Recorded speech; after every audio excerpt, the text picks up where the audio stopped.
రాజమండ్రి వచ్చాక పందలపాకు బిర్యానీ తినకుండా ఊరుకుంటామా? ఫ్రై పీస్ బిర్యానీ తీసుకోవడానికైతే పందలపాకు అప్పారావు బిర్యానీ సెంటర్ దగ్గరికి అయితే వచ్చేసాము. ఇక్కడైతే టోకెన్ తీసుకోవాలి. మేమైతే 2 ఆర్డినరీ బిర్యానీ, ఒకటైతే basmati rice fry piece biryani అయితే తీసుకున్నాము. వాళ్ళు టోకెన్ ఇచ్చారు. టోకెన్ తీసుకొని బిర్యానీ దగ్గరికి అయితే వెళ్ళిపోయాము. ఇక్కడ అంబియన్స్ చూడండి, చాలా మాస్గా ఉంది కదా. మేమైతే పార్సల్ తీసుకున్నాము. కట్టే స్టైల్ చూడండి ఎంత ఫాస్ట్గా కట్టేస్తున్నారు. ఆర్డినరీ ఫ్రై పీస్ బిర్యానీ అయితే తీసుకున్నాము. 3 పార్సల్స్ చూడండి. ఫ్రై అది పీసెస్ అవి అయితే ఎక్కువ వేస్తారు.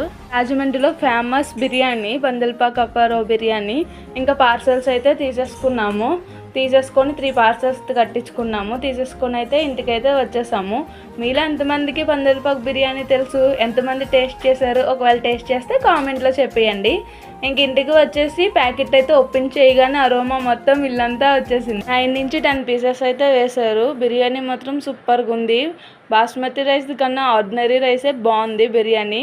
Please like and share, subscribe. Thanks for watching. Bye bye.